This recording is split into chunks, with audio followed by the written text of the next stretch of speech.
versão de Roma conta a história de Rômulo e Rêmulo, que foram jogados por sua mãe enquanto ainda eram recém-nascidos em um rio e foram amamentados por uma loba. Teoricamente, Rômulo teria matado seu irmão Remo e se tornado o primeiro rei de Roma. Isso daí é um fato ou é uma lenda? Os dois, porque por fato, o primeiro rei de Roma se chamava Rômulo. E ele pode ter inventado essa história, esse mito. Durante o período monárquico, a Roma teria sido formada por 3 povos: os povos latinos, sabinos e etruscos. O período da monarquia, ele era formado por um rei, o Senado e a Assembleia. O Senado é a principal característica do período monárquico, porque foi bem importante ali ao decorrer, vocês vão entendendo. E a monarquia tinha as classes sociais, que eram 4, que eram os patrícios, os plebeus e clientes e depois os escravos. Os patrícios são grandes proprietários, os plebeus eram pequenos proprietários, clientes são homens livres por posse, os escravos são homens que eram mandados para as guerras, ou então aquelas pessoas que não conseguiam pagar suas dívidas, elas viravam escravos. Na monarquia, a concepção de escravos em Roma podia ser conquistada ou então por dívida.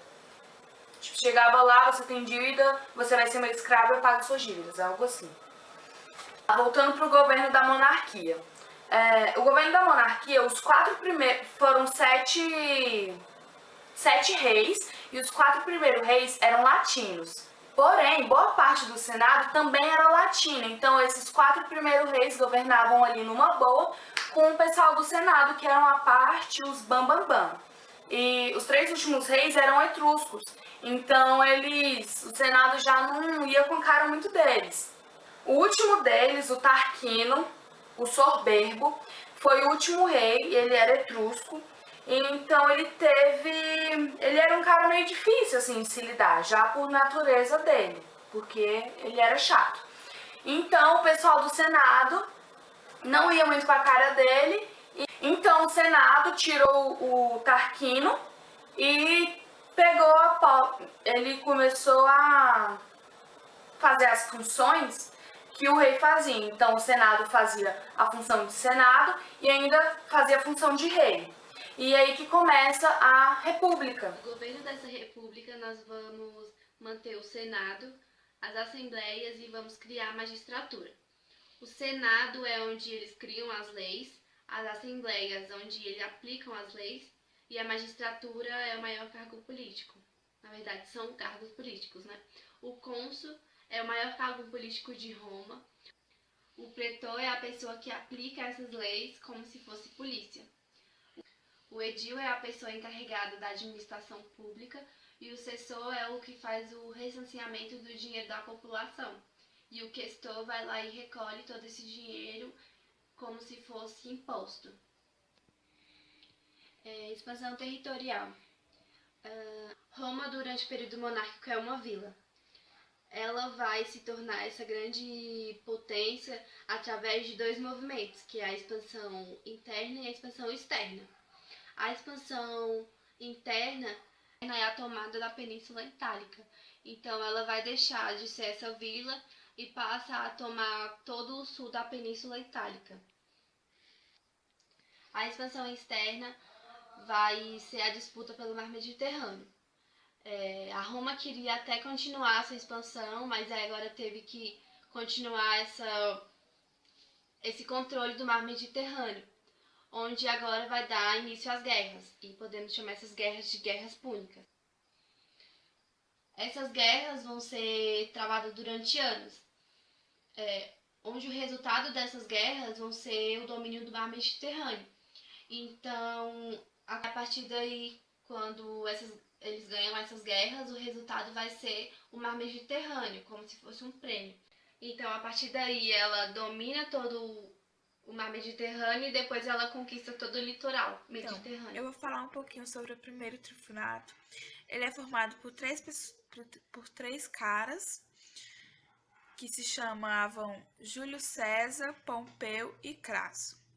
Isso daí foi criado para resolver os problemas dos plebeus, e outros legisladores já tinham tentado resolver esse problema, e todos tinham o mesmo fim. Os patrícios iam lá e matavam as pessoas que estavam tentando resolver o problema dos plebeus. E o que fazia eles tirarem dinheiro do Senado? Eles iam lá e matavam ele.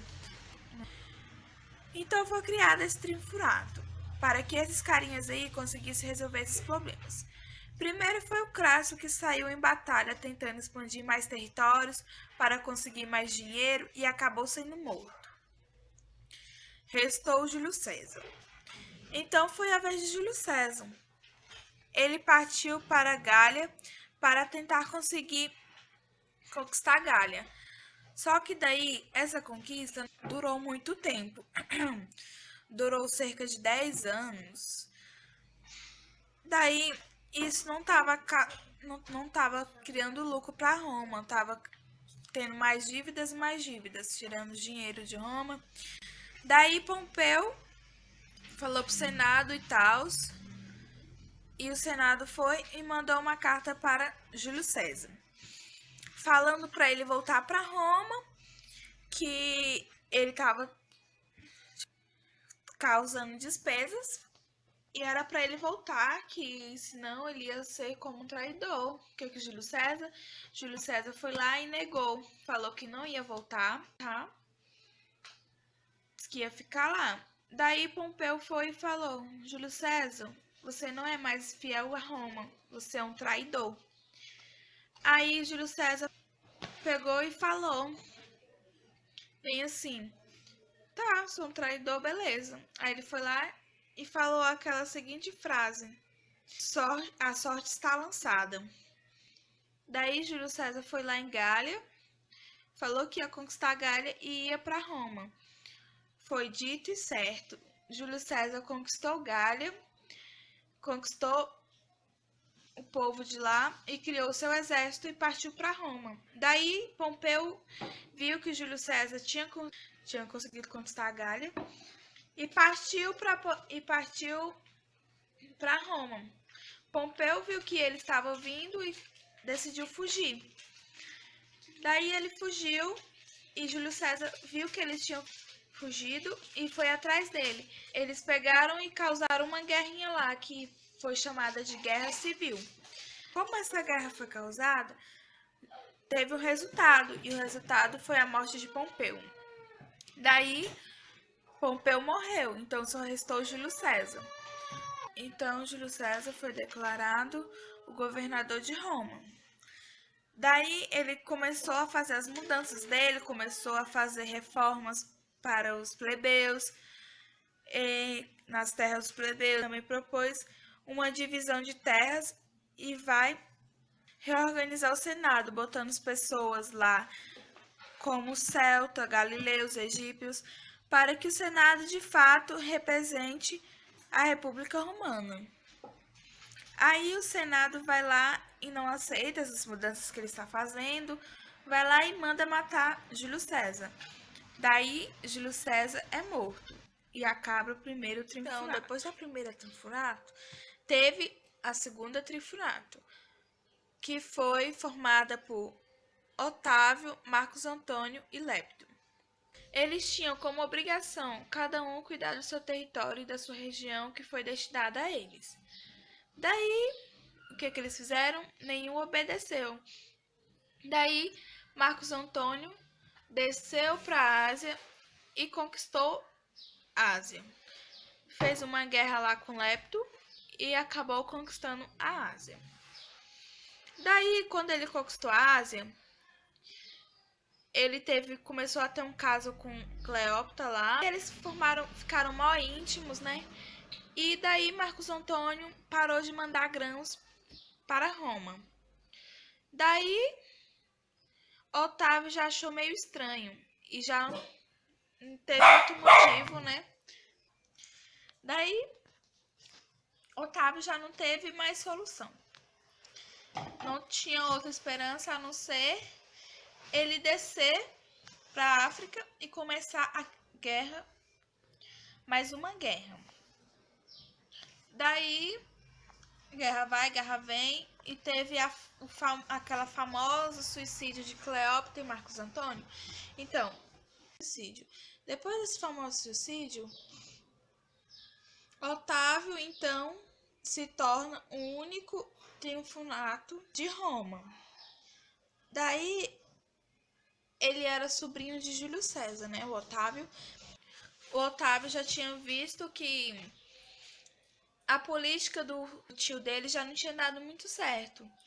Daí ele foi e viu que não tinha dado certo, que não tinha dado um bom caminho.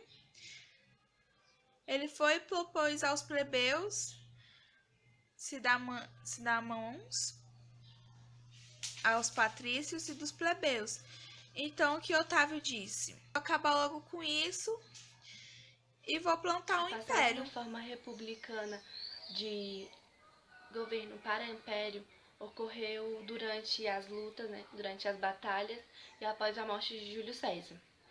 O exército lutava para defender o legado do grande general romano, principalmente Marco Antônio, Otávio, que era o sobrinho de Júlio César, e também Lépido, que era o chefe dos cavaleiros. Os três venceram as guerras, as batalhas, e deu início ao segundo triunfato. O segundo triunfato, Marco Antônio liderava o Oriente dos domínios romanos, Otávio o Ocidente, e Lépido assumiu a função de pontífice máximo. Mas a união dos três durou pouco, porque Otávio queria afastar Lépido, levando o fim do segundo triunfato. Mas ele também estava guardando todas as suas forças para lutar contra Marco Antônio, né? E Marco Antônio perdeu para o Otávio, perdeu as guerras para o Otávio. Marco Antônio aliou-se a Cleópatra, passando para ela várias possessões romanas. E em 1031 a.C., na batalha naval, né, Otávio derrotou Marco Antônio. E no ano seguinte, Marco Antônio ele se suicidou em Alexandria. Otávio começa a acumular diversos títulos.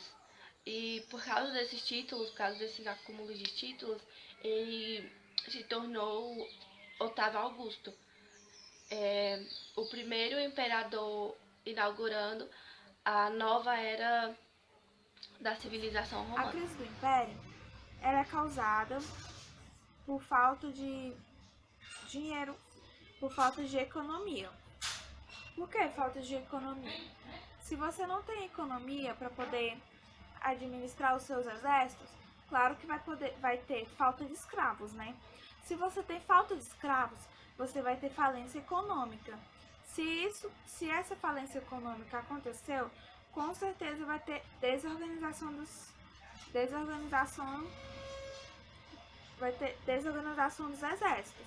Se desorganizou os exércitos, não vai ter como você defender suas fronteiras. Se não vai ter como você defender suas fronteiras, você vai ter uma pressão bárbara.